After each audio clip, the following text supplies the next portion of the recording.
Wassalamualaikum warahmatullahi wabarakatuh. Saya Siti Halijah SPD dari SMP Negeri 2 Mamuju. Saya Asri SPD dari SMA Negeri 2 Tapalan. Saya Ismawati SPD MPD dari SMP Negeri 2 Mamuju. Kami CGP Angkatan 9 Kabupaten Mamuju, Provinsi Sulawesi Barat, Akan mempraktekkan supervisi akademik sebagai tugas demonstrasi kontekstual Modul 2.3. Selamat menyaksikan. Assalamualaikum Bu. Waalaikumsalam Pak. Baik, bagaimana kabarnya hari ini? Alhamdulillah sehat Pak. Baik, mohon maaf ini sebelumnya Bu, saya ingin melakukan supervisi akademik ini kepada Ibu. Ada waktu tak ya sekarang? Iya Alhamdulillah bisa Pak. Jadi beberapa menit ke depan saya akan memberikan pertanyaan-pertanyaan terkait masalah pelaksanaan supervisi akademik. Oh iya bisa Pak. Bisa kita mulai ya Bu ya? Iya bisa Pak. Bisa. Baik. Saya menulis sedikit Pak ya. Oh iya Bu. Jadi terkait dengan supervisi akademik Bu, Iya Pak. Ibu ingin saya membantu mengembangkan kompetensi yang mana Bu? Saya ingin Pak diamati di teknik coaching. Teknik coaching. Iya teknik coaching ke guru. Ya. Terus bagian mana yang nanti Ibu inginkan untuk saya bantu? Begini Pak, karena teknik coaching yang saya mau rencana pakai ini adalah teknik tirta. Saya kayaknya agak kurang memberikan pertanyaan-pertanyaan terkait dengan identifikasi masalah. Jadi kalau bisa saya diperketat itu pengamatannya di identifikasi masalah Pak. Nanti saya amati di identifikasi masalah. Iya Pak, di situ yang mau lebih dipertegas. Oh iya. Jadi bagaimana penilaian Ibu sendiri terhadap apa yang akan kita kembangkan ini nanti Bu? Saya merasa Pak agak kebingungan, agak belum terlalu paham bagaimana mengeluarkan pertanyaan-pertanyaan untuk mengidentifikasi masalah yang dialami oleh guru-guru. Jadi apa kira-kira harapan Ibu nanti dari observasi yang akan kita lakukan bersama Ibu? Saya berharap dari hasil observasi Bapak nanti bisa memberikan masukan-masukan kepada saya terkait dengan apa tadi yang saya sampaikan itu terkait bagaimana memberikan misalnya pertanyaan-pertanyaan untuk mengidentifikasi masalah. Oh iya. Baik kita maksimalkan saya waktu Bu. Kita akan melakukan supervisi akademik terhadap Ibu. Mudah bisa berjalan lancar. Iya. Alhamdulillah baik. Kenapa Ibu tidak jalan-jalan kemana? Sebenarnya saya mau bincang-bincang ini Bu. Ada permasalahan Bu ini Bu. Apa itu Ija? Iya Bu, misalnya kan terlambat datang. Kalau jam pertama Kak, itu kalau jam pertama Kak Bu, sekali Kak terlambat masuk ke kelas mengajar. Kira-kira kenapa bisa seperti itu Bu Ija? Bukan jadi pekerjaan rumah Bu, bukan ada sebuah karena itu saya rasa banyak pekerjaan di rumah, jadi terlambat datang ke sekolah mengajar. Jadi bagaimana situasi kelas tadi kalau belum kami datang? Biasanya itu dari jauh dari belakang kan biasanya saya lewat belakang kelasnya kedengaran Bu agak ribut agak ramai, tetapi tertutup ruangannya tidak ada di keluar, hanya aku dengar agak ramai dari kelas itu. Saya pikir kalau seperti ini bisa dapat saja mengganggu siswa yang di sebelahnya, boleh mengajar juga di situ. Tadi Bu Ija bilang lewat belakang, kenapa lewat belakang Bu Ija? Kendaraanku disimpan di situ Bu, karena jangan sampai nanti ada guru lain yang lihat dari terlambat lagi masuk mengajar, karena sering-sering makan mochi, Sering-sering kita lambat datang. itu sering kamu jam pertama Kak. Bagaimana itu maksudnya bagaimana hasil belajarnya ini anak-anak kalau seperti itu sering terlambat? Ya alhamdulillah aktif Ibu aja hanya yang guru yang mengajar di belakangku itu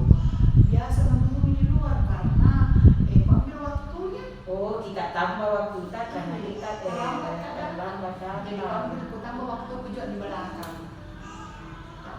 Kira-kira kalau kita lakukan seperti itu Bu Ija, apa Anda mengganggu guru yang lain? Aku itu boleh tidak enak makanya datang ke sini Boji karena kita juga rasa bisa aku bercerita sama kita. Ya, betul itu Bu Ija, karena saya ini selaku kepala sekolah tak, ya seperti itu kita harus selalu berkolaborasi dengan guru-guru untuk memajukan pendidikan, bagaimana kita bisa menuntun anak-anak kita di kelas. Tapi kalau seperti itu, kira-kira apa yang menyebabkan sehingga Ibu Ija selalu terlambat datang? Ada beban tugas yang ibu kan ada beban tugas kita kasih kak. Ya. Tugas tambahan selain kak mengajar, Ya. ada juga tugas tambahan lain. Ya. Itu kan kalau malam begadang kak untuk selesaikan. Ya. Biasanya itu juga kalau pulang ke sekolah masakan dulu. Ya setelah itu istirahat maka Ya. nanti itu sudah asar baru kak lagi kerja di pekerjaan itu hanya begitu nih kalau lama di depan laptop tidak terasa di waktu akhirnya pekerjaan rumah kalau seharusnya dikerja di kalau malam dikerja dari kalau pagi makanya terlambat lagi ke sekolah. Kira-kira yang seperti ini juga sering terlambat, berapa kali kira-kira dalam satu minggu biasanya terlambat, atau sesering mungkin kita terlambat, atau sekali-sekali saja? Sering kali. Kesini kak ada kak kan tidak nanti ada cerita dari dulu kenapa saya sering terlambat jangan sampai nanti saya dikatakan ibu pilih kasih karena saya kan sering terlambat ada tugas tambahan dari ceritaku tapi kan tetap tugas utama saya mengajar ada juga ini saya harus kerjakan hingga berhubungan dalam sekolah. Bagaimana? Oh, jadi ini Bu Ija sering terlambat. Kalau saya ini dengar percakapan Kak Bu Ija, kita sering terlambat karena banyaknya tugas. Antara tugas di sekolah dengan tugas di rumah. Tapi perlu diketahui Bu Ija ya bahwa tanggung jawab untuk di kelas itu adalah tugas pokok. Namun kita tidak boleh juga mengabaikan tanggung jawab di rumah sebagai orang tua seperti itu Bu Ija ya. Jadi kalau saya dengar-dengar ini masalahnya Bu Ija sering terlambat datang di kelas untuk mengajar. Iya, jadi kalau di jam pertama Bu, kalau misalnya saya jam ketiga atau setelah istirahat, insya Allah nggak pernah jangan terlambat. Ini di jam pertama buat ibu itu sering sekali terlambat kalau jam pertama. Kenapa sering terlambat? Tadi juga Ibu Ija bilang terkadang tugas di sekolah dibawa pulang ke rumah. Kenapa kira-kira tugas sekolah itu kita bawa pulang ke rumah Bu Ija? Apakah memang tidak cukup waktu untuk menyelesaikan di sekolah misalnya itu tugas-tugas tak semua yang terkait dengan sekolah? Saya rasa Bu tidak cukup karena yang kalau tugas sekolah itu ini fokus ke mengajar ke peserta didikan, tugas tambahan juga ini merupakan tugas sekolah tapi tidak berhubungan dengan peserta didik. Makanya kalau saya kerjakan bersamaan kan pasnya ada yang salah satunya tidak maksimal sehingga kalau saya di sekolah itu terkadang saya masuk kelas kembali lagi kerjakan tugas tambahan saya. Terkadang tugas tambahan saya itu Bu tidak selesai baru jam pulang nih. Apalagi sekolah kan Bu tidak efektif. Selama ini Bu Ija bagaimana cara membagi tugas sekolah dengan tugas mengajar tak dengan tugas tambahan tak? Sekarang ini Bu Haji hanya mengingat saja rosterku, mengingat saja rosterku ini hari ada jamku, tetapi ini pagi-pagi harus bangun jam sekian. Begitu cakap masalah, cakap mengingat dengan tanggung jawab harus saya laksanakan. Nah itu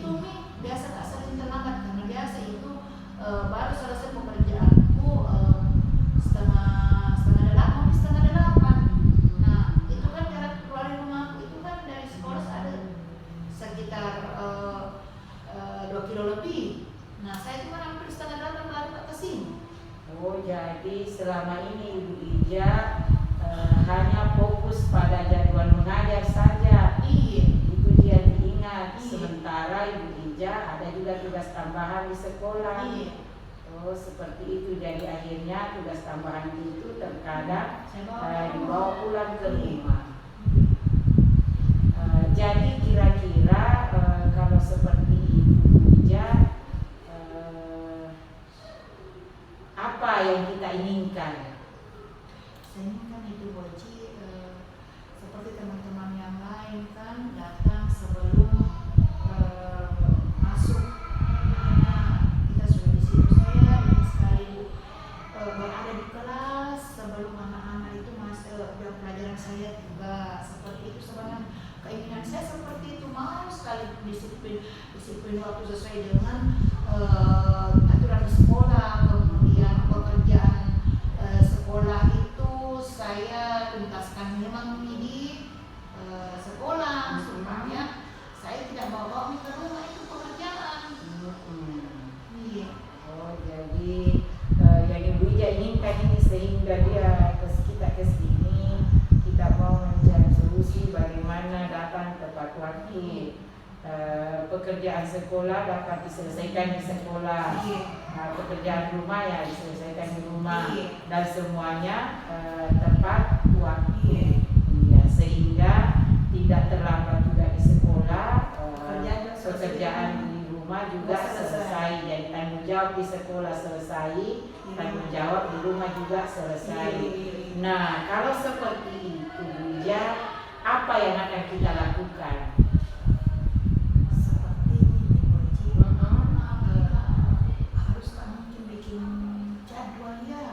Bikin jadwal. Kemudian mungkin saya ini lagi saya atur memang nih apalagi namanya jadwalku. Misalnya kalau kan sekolah kita kan baru apalagi namanya baru efektif karena bangunan kita baru ini diaktifkan anak-anak masuk, sehingga mungkin saya harus menyesuaikan sekarang membuat jadwal hari dan waktu yang harus saya menyelesaikan terus pekerjaan sekolah. Karena kalau pekerjaan rumah kan ya itu kewajiban juga kalau kita sudah di rumah. Nah di rumah itu sisa jamnya saja mungkin wajib saya atur seperti itu. Oh begitu. Jadi mau bikin ini jadwal terkait dengan tugas pokok, tugas tambahan, dan tugas tak di rumah mau dijadwal semua secara tertulis. Oh, secara tertulis, kita menulis secara tertulis supaya tidak lupa lagi, supaya bisa ada konsisten. Maksudnya di sini harus ada konsisten dari diri saya, harus ada konsisten, harus dia sudah menulis, harus saya sendiri yang tulis. Ini sebenarnya dalam diri itu harus budayakan disiplin diri sendiri.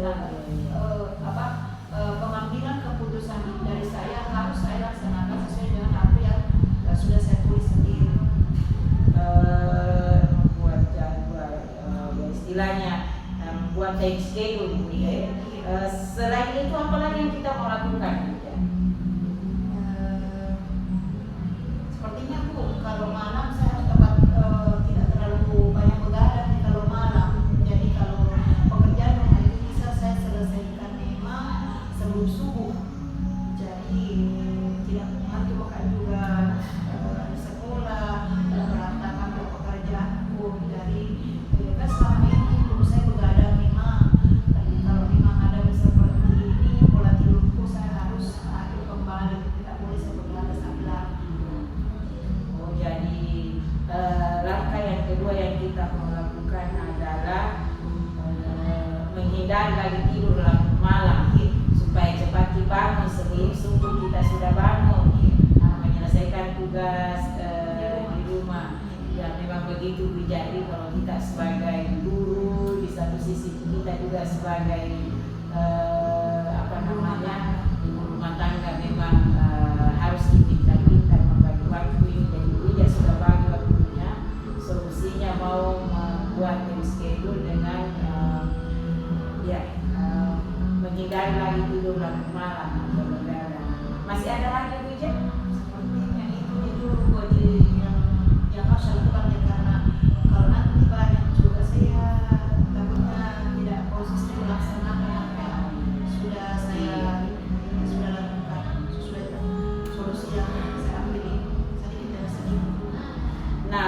kalau solusinya seperti ini Bu Ija, kira-kira apa yang mau dipersiapkan? Yang harus saya persiapkan kembali ke diri saya dulu. Diri saya, setelah itu meluangkan waktu dulu buat schedule. Kemudian awal-awalnya saya harus mengikuti apa yang sudah saya buat sendiri. Jadi yang dipersiapkan adalah Diri saya, mental saya, fisik saya bagaimana. istilahnya motivasi internal dulu dari dalam diri, ya. Setelah itu mempersiapkan jadwalnya, baru meyakinkan diri bahwa saya siap. Apakah Saya harus melaksanakan apa yang telah saya buat. apa yang telah dibuat. Iya. Kira-kira kalau ini semua sudah terpenuhi Bu Ija, langkah selanjutnya siapa yang kita mau melibatkan di sini? Yang saya libatkan itu jelas keluarga, kemudian teman-teman di sekolah juga, kemudian apa yang ditetapkan oleh peserta kita di kelas tersebut, adanya keyakinan kelas, itu yang harus saya ingat dan harus saya patuhi sendiri, karena kita kan sebagai contoh buat anak-anak kita. Jadi bermula dari diri saya dulu. Bermula dari diri, kemudian keluarga, Dan teman-teman di sekolah. Kira-kira bagaimana keterlibatan keluarga di sini, Bu Ija? sangat berperan penting. Sangat. Iya, berperan penting karena saya mau keluarga saya mengetahui tugas saya. Saya harus juga membuatkan, saya harus berbicara dengan keluarga saya bahwa mereka harus mandiri, jam segini harus bangun, supaya tidak ada yang kata terlambat, baik diri saya maupun ke anak saya seperti itu. Alhamdulillah. Kalau saya lihat ini, ya saya menyimpulkan bahwa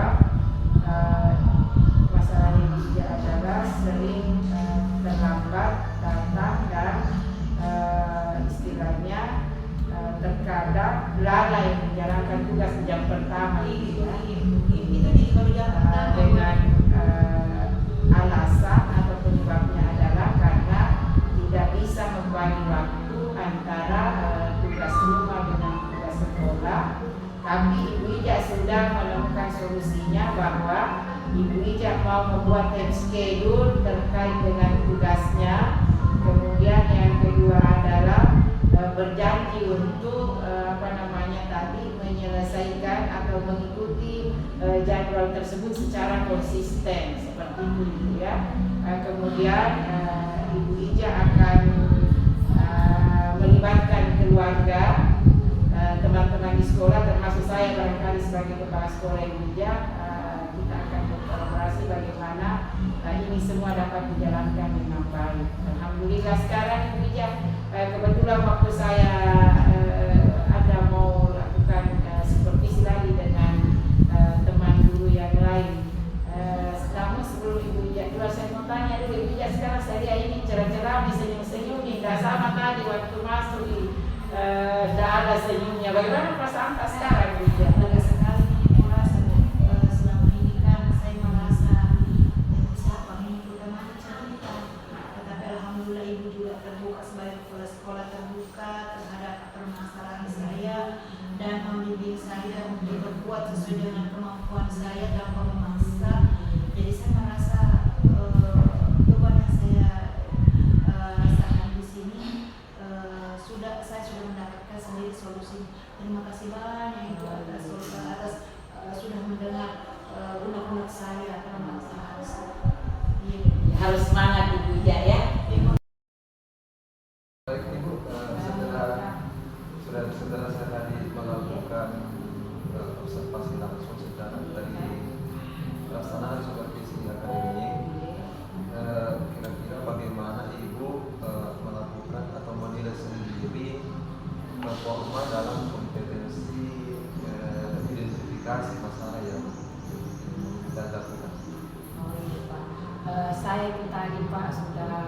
berusaha untuk memberikan pertanyaan-pertanyaan yang berbobot.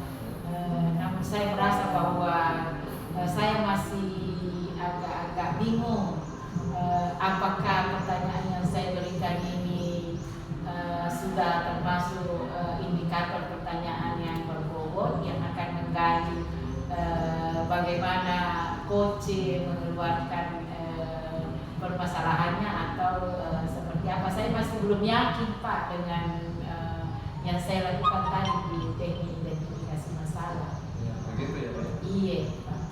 Apa yang membuat Ibu ini melakukan penilaian demikian? Karena dari awal saya memang Pak masih merasa bahwa saya itu, kompetensi saya itu kalau saya melakukan coaching ke teman-teman dengan menggunakan alur tinta di bagian identifikasi masalah itu terkadang saya bingung memang untuk menentukan pertanyaan-pertanyaan yang berbobot. Boleh saya sampaikan hasil? Oh iya Pak, silakan Pak, boleh Pak, boleh. Setelah tadi saya mengamati, Iya. memang proses coaching yang Ibu lakukan itu sudah sesuai dengan alur tinta Oh iya dan Pak. rasa. Iya. Ya, sudah sangat sesuai. Bagaimana cara Ibu menggali atau memberikan pertanyaan-pertanyaan serta mencari tahu serta memberikan solusi terhadap apa yang dialami oleh coaching. Saya mengamati pada saat Ibu melakukan coaching itu sudah sesuai dan lebih tinggi dari standar yang kita rujuk di proses kegiatan supervisi. Terus bagaimana pendapat Ibu mendengar apa yang saya lakukan atau apa yang saya berikan tentang itu? Tadi Bapak bilang sudah sesuai standar bahkan lebih tinggi, tapi saya masih belum apa Pak ya, nggak tahu tingginya di mana Pak itu nilai saya itu. Oh iya, begini Bu. Tadi pada saat Ibu melakukan identifikasi masalah, pertanyaan-pertanyaan yang Ibu lontarkan kepada coach itu sudah mampu menggali apa yang menjadi permasalahan yang dialami oleh coach. Nah, itulah menjadi rujukan saya bahwa proses atau alur cerita yang kita lakukan atau Ibu lakukan itu sudah sangat sesuai dengan proses coaching. Jadi apa tindakan Ibu nanti selanjutnya ini dari hasil kegiatan coaching tadi dan apa yang saya lakukan atau proses supervisi yang saya lakukan ke depan? Saya itu Pak, kalau insya Allah ke depannya saya akan menyusun rencana untuk melakukan supervisi dengan menggunakan teknik coaching. Karena kenapa saya lihat dengan menggunakan teknik coaching ini tadi guru-guru yang menjadi supervisor itu agak terbuka menyampaikan permasalahannya. Kemudian yang kedua dia memiliki solusi sendiri Pak tanpa dari saya. Nah, jadi saya akan mengembangkan itu untuk semua guru-guru ke depannya supaya solusi dari masalah yang dialami oleh guru-guru itu bisa diselesaikan sendiri tanpa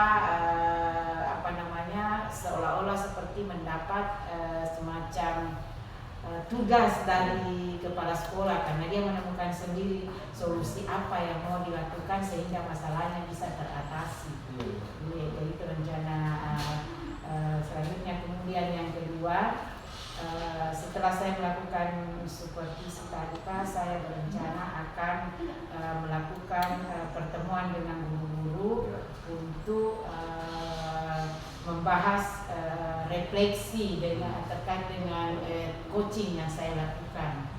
Jadi saya akan membuka refleksi dengan guru-guru terkait dengan teknik coaching ini. Iya, sebelum melakukan supervisi nanti.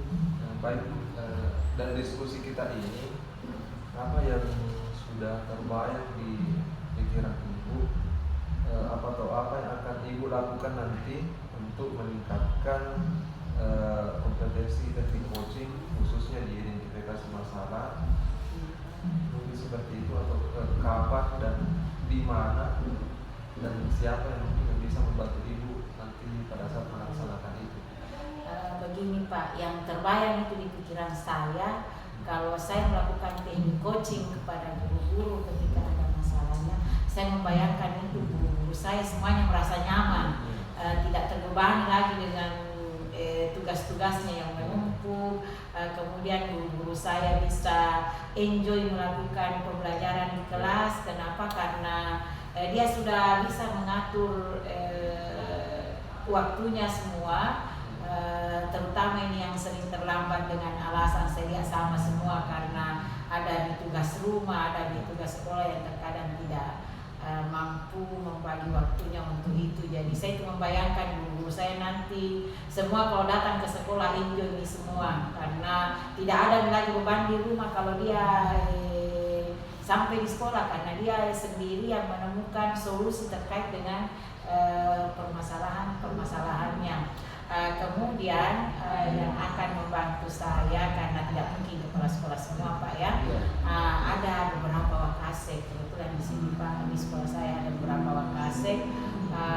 Mungkin langkah awal saya akan bincang-bincang dulu dengan para wakasek bagaimana melakukan teknik coaching terhadap teman-teman guru. Jadi nanti yang menjadi coach itu kepala sekolah dengan para wakasek.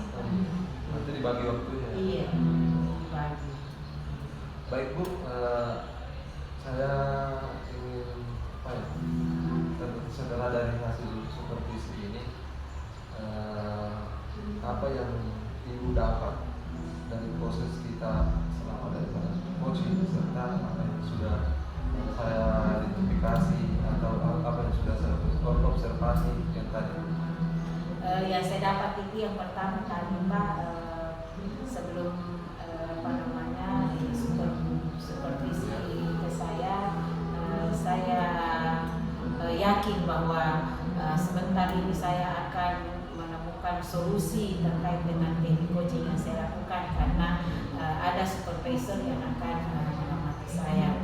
Setelah bincang-bincang pasca observasi ini, saya lebih mantap bahwa pelaksanaan teknik coaching yang saya lakukan itu sudah masuk dalam penilaian standar atau sudah lebih dari standar. Jadi tinggal saya akan lebih meningkatkan lagi, karena kita ketahui bersama bahwa kita ini harus terus belajar, tidak akan terhenti, tidak merasa puas dengan apa yang kita lakukan pada hari ini, dan kita harus terus belajar Pak.